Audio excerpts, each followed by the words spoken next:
Bienvenidas y bienvenidos a Historia del Arte y las Civilizaciones 1 de la Licenciatura en Artes Visuales. Comenzamos la unidad 3, Arte de las Culturas de Centro y Latinoamérica. A lo largo de esta unidad vamos a comenzar a recorrer las diferentes culturas que tuvieron lugar en América, posteriormente en Argentina, y ya en la unidad 4 vamos a profundizar sobre aquellas culturas, aquellos pueblos que desarrollaron sus civilizaciones en el territorio que actualmente comprende la provincia de San Luis. Para poder entender lo que implica el estudio de las civilizaciones, de las culturas americanas, hay que poder posicionar su estudio dentro de lo que implica también una influencia y un cambio dentro del sistema mitológico. Cuando hablamos del sistema mitológico, hablamos también del sistema que funciona en la psiquis de una persona, sobre todo en el momento previo a lo que fue la llegada de los españoles a América. ¿Sí? O sea, hay un sistema de creencias que funciona en el mundo, que opera directamente sobre la psiquis y que funciona desde un lugar, desde la mitología, no desde la historia y no desde las razones que puedan llegar a considerarse desde la ciencia, sino inmediatamente ligadas al inconsciente colectivo.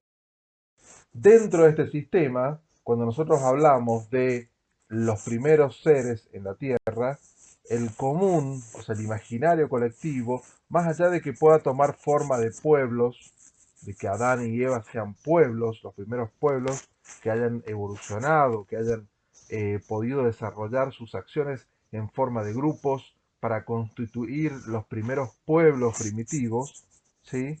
O que Adán y Eva sean esas figuras mitológicas que se resignifican en las diferentes religiones, forman una base, más que nada, de identificación con dos figuras que tienen que ver con lo masculino y con lo femenino, que tienen que ver con la creencia del conocimiento, que tienen que ver con la creencia de que existe un Dios, de que existe un paraíso, de que existe un mal y el pecado, y todo eso empieza a traccionar y a funcionar en el sistema de valores que van formando las primeras civilizaciones. O sea, desde las primeras tradiciones judeo-cristianas empiezan a accionar determinadas formas de pensamiento que van dando origen a los sistemas políticos que generan pensamientos sobre todo en el Estado, en las sociedades, en las personas, en la psiquis de las personas, y se va traduciendo de forma directa como el imaginario de aquello que sucede. Hay que entender que en la Edad Media, sobre todo entre los siglos XVII, 12 y 13, dos conceptos aparecían claramente diferenciados y generaban el imaginario de las representaciones. Esos dos conceptos estaban atados directamente a las creencias, por un lado, religiosas, espirituales, que tenían que ver mucho más con el imaginario de la potencialidad de este mundo de pecado y el paraíso, de pecado y un Dios, del pecado y lo que sucedía en la tierra como una forma de prueba.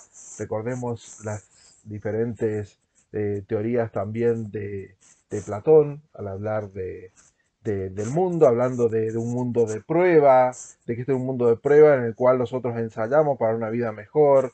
Y empiezan a surgir esa suerte de ideas que se van convirtiendo en mitología en nuestra psiquis. Cuando hablamos de mitología, hablamos en esquemas de pensamiento en el cual nosotros atribuimos roles. O sea, hablar del bien y del mal implica a priori generar categorías para cada una de las partes de la vida de una persona, sea, por ejemplo, acá en la Tierra Media, y sea el condicionamiento para poder ver aquello que se está materializando como teorías nuevas. Como decíamos, en los siglos XII y en los siglos XIII, la Edad Media, dos conceptos eran los que primaban, ¿sí?, la forma de las representaciones. Por un lado estaba esta representación general que no había descubierto América, que pensaba, a un modo terraplanista, que la Tierra era realmente un lugar con límites, que era totalmente plana, que no había nada más de lo que existía más allá del horizonte, que esas estrellas eran sistemas que estaban siempre girando de una forma totalmente eh, poniendo a la Tierra como eje central del universo, y que dentro de las teorías, pensemos también en un sistema de valores, en un sistema ideológico, dentro de las teorías establecía que el mar que rodeaba las tierras era un mar que tenía un límite, y ese límite era un límite negativo, un límite que significaba de algún modo u otro el fin del mundo, ¿sí? Ese sin límite al que se hace referencia acá en la, en la, en la exposición, tiene que ver con eso, con que se cae, si uno se sale de esos límites, se cae en la nada, que la nada es finalmente un lugar lleno de monstruos, un lugar lleno de pecadores, es el lugar, digamos, donde se traduce que va a parar el mal después de perder el demonio o Satanás, la lucha en la tierra, dentro del sistema de teorías judeo-cristianas. Pensemos que esta noción es una noción que dura muchos años,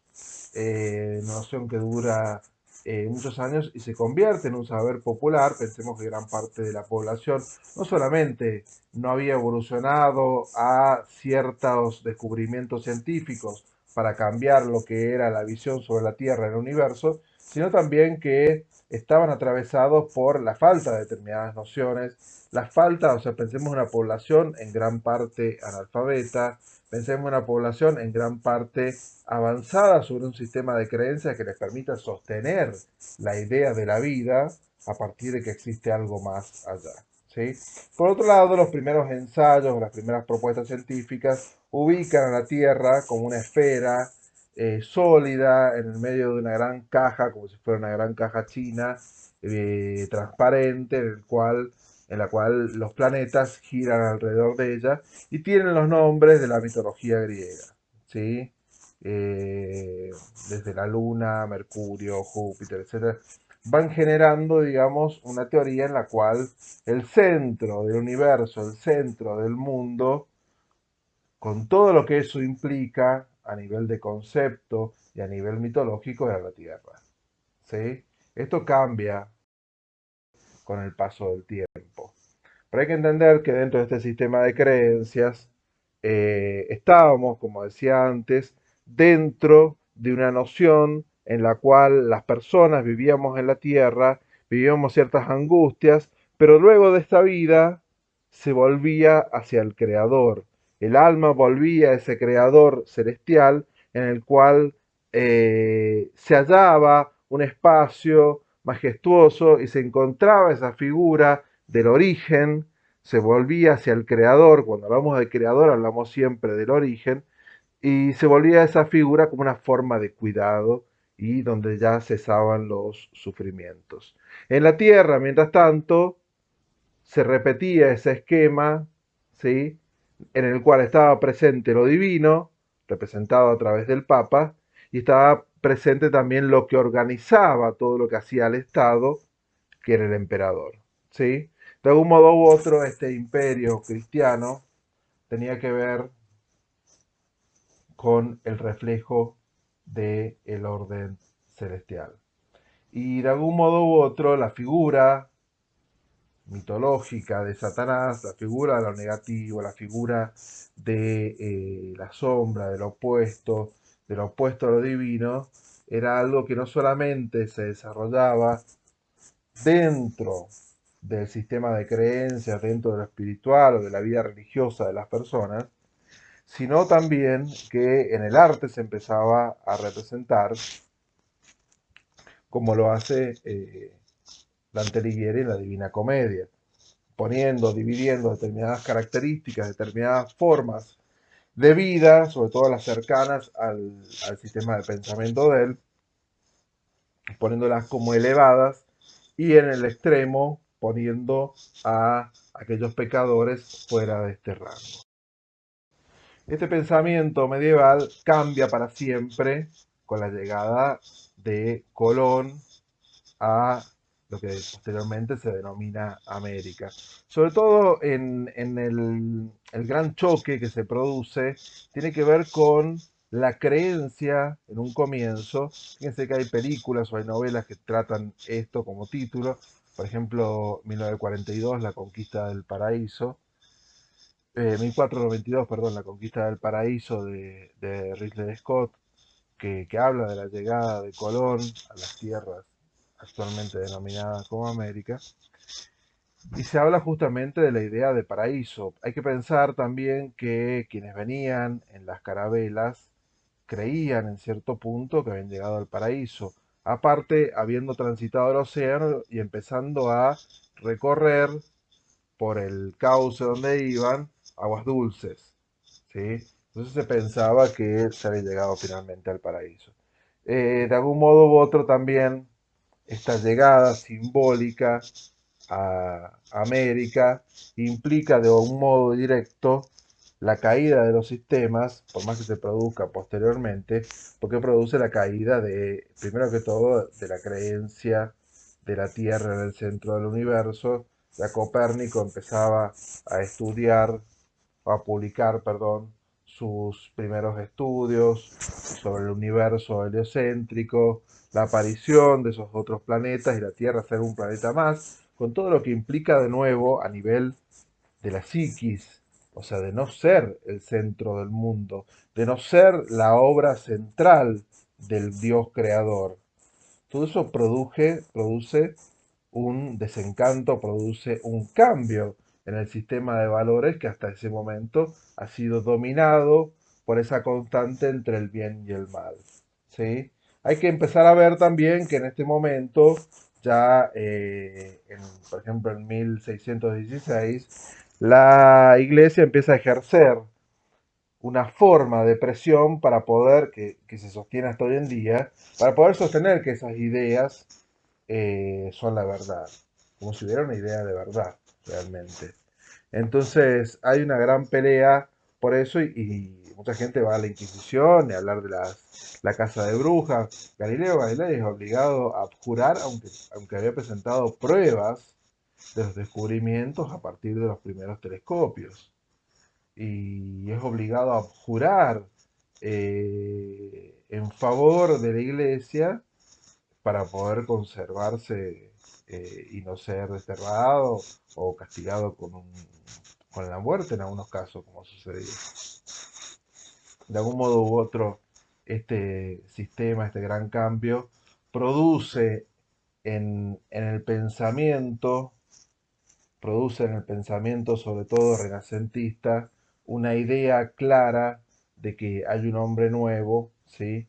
Y que ya no está pensando en la posibilidad de que el mundo haya sido creado para él, de que no ha sido creado en algún punto como sistema único, sino que hay otros planetas que giran alrededor del Sol, y todo eso conlleva también a pensar en la importancia o la pertinencia del hombre dentro del universo.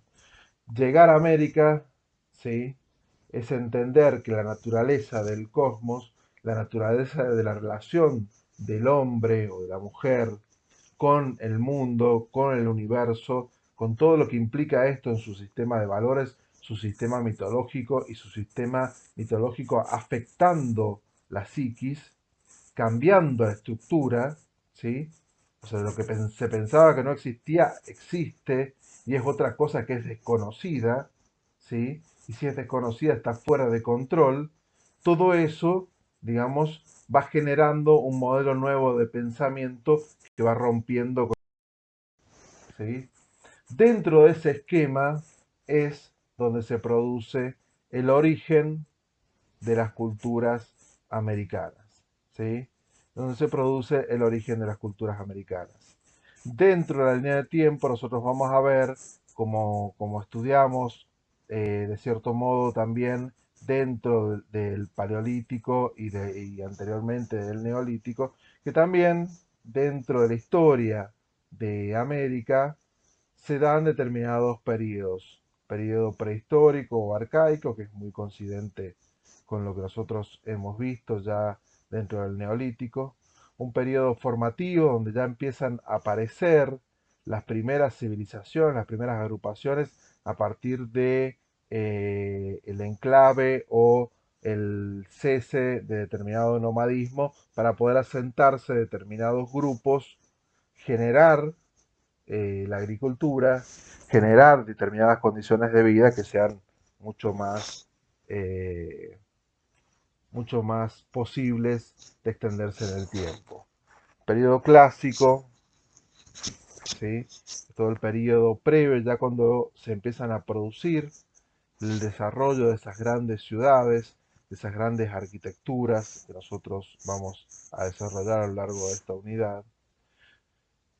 En 1492 se produce, nosotros lo vamos a denominar la invasión europea o conocido como la época en que inicia un periodo que rompe con lo precolombino, entendiendo eso como la llegada de Colón como si fuera una conquista. La conquista tiene una acepción claramente ligada al exterminio de determinadas culturas, al exterminio y la matanza, a la imposición de determinadas ordenanzas, religión, costumbres, servidumbre, etcétera. Entonces comienza un periodo que es muy rico dentro de lo que hace a las posibilidades, que es muy negativo dentro de lo que hace al avasallamiento sobre las culturas americanas, que es un rasgo que hasta el día de hoy no se ha podido ni se podrá subsanar por todo lo que ha implicado, o sea, el hecho de extinguir pueblos completos en desigualdad de condiciones, ¿sí? En pos de asegurar un territorio para esta conquista española en búsqueda de nuevas tierras. Las primeras culturas que nosotros vamos a estudiar están situadas, ¿sí?, en la región de Centroamérica, y en el Golfo de México es donde se ubican una de las culturas más trascendentes de este periodo, que tiene que ver con los... Siguiendo el esquema de lo que veíamos antes, la prehistoria en América es el periodo en el cual aparecen las primeras civilizaciones, hasta que obviamente se van formando, como decíamos recién, las primeras agrupaciones que abandonan el nomadismo, escapando de las cuestiones climáticas, y se asientan en lugares que sean estables o tengan una temperatura estable durante todo el año y sean áreas permeables para el cultivo, ¿sí? Una de las primeras culturas que podemos encontrar, o se han encontrado rasgos, es la cultura Clovis, de casi 3.500, 13.500, perdón, 13.000 años aproximadamente a la era actual, ¿sí? Son los restos arqueológicos más lejanos que se han encontrado. En la ilustración superior vemos imágenes de la Cueva de las Manos en Santa Cruz, que es también uno de los testimonios de arte rupestre que siguen persistiendo en el territorio actualmente denominado Argentina. Dentro del periodo formativo, que es donde nosotros vamos a analizar en las clases siguientes la cultura de los olmecas, y donde van a encontrar también dentro del campus material referencial sobre los olmecas y sobre también otras culturas de Centroamérica, y también otro material sobre lo que hace al arte americano. En este periodo arcaico se encuentran más que nada determinado tipo de objetos, sobre todo por ejemplo en el caso de los olmecas, ¿sí?, definido más que nada por su colosalismo, ¿sí? O sea, las grandes cabezas olmecas, que son un descubrimiento del siglo XX, no es algo que quedó a lo largo del tiempo, como pueden ser, no sé, las piedras o, o las edificaciones hechas en Stonehenge. o como pueden llegar a ser determinadas manifestaciones, esto en la cueva de las manos. Las cabezas son descubiertas en excavaciones arqueológicas, ¿sí? Esta cultura tiene lugar cerca del 1500 antes de Cristo, y se encuentran muy pocos rasgos, se encuentran muy pocos restos de esta tribu. Se conoce más que nada por determinadas características generales, determinadas características que hoy en día incluso siguen sosteniendo pueblos herederos de los Olmecas. En América del Sur, los protagonistas de este periodo son la cultura chavín, que son los que denominaron gran parte de los territorios y fueron creando las primeras ciudades. Eh, Estas primeras tribus rendían culto al dios jaguar, como vamos a ver que gran parte de las culturas que posteriormente eh, se desarrollaron en la Argentina, por lo menos hasta lo que se denomina el periodo clásico, tenían como base de creencia. Dentro del periodo clásico, lo que nosotros vamos a abordar en las clases siguientes tiene que ver con aquellas culturas que marcaron realmente la identidad de los pueblos americanos, tanto en sus rasgos más colosales, como las edificaciones que hoy en día siguen persistiendo, como también en las formas de relación, en las creencias, en la generación de determinados aspectos que hacen a la astrología, a la ciencia, al cultivo, que hasta el día de hoy siguen permaneciendo. Características que hacen al desarrollo textil, que hacen al desarrollo de determinado tipo de arte textil, determinadas artesanías, determinado tipo de pinturas que hasta el día de hoy siguen prevaleciendo. Hay que pensar que si bien han cambiado gran parte de estas ciudades, hoy en día lo que podemos encontrar son los restos de civilizaciones muy grandes, muy poderosas, algunas de ellas pueblos guerreros, pueblos de cierto atropello con pueblos mucho más chicos, o que los tomaban como esclavos o que los avasallaban, ¿sí? Que mucho de esto tenía que ver con la conquista también de nuevos territorios, con la conquista de nuevos espacios, con las formas de defensa también que planteaban los pueblos, y también con los sistemas para poder pensar. Piensen que gran parte de estos pueblos, los mayas, los incas, los aztecas, construían un imperio. Construir un imperio implica, de cierto modo, construir aquello que se puede gobernar más allá de donde se ve, ¿sí? O sea, está esa creencia de poder dominar y poder conseguir, ¿sí? Un dominio, que el dominio siempre tiene que ver con lo mismo, con el miedo. Lo que no se domina te termina dominando. Lo que no se domina es de otro, lo que no se domina genera miedo, genera tensión, porque no es algo que yo pueda controlar. Entonces, de algún modo u otro, gran parte de estas poblaciones también tuvieron estas características de construir una base de imperio, construir un gran sistema de creencias que aún hoy en día siguen permaneciendo, todas relacionadas siempre con lo trascendental, con aquello que excede, digamos, la vida terrenal, ¿sí? Y permite sostener un sistema de creencias y de valores dentro de la población.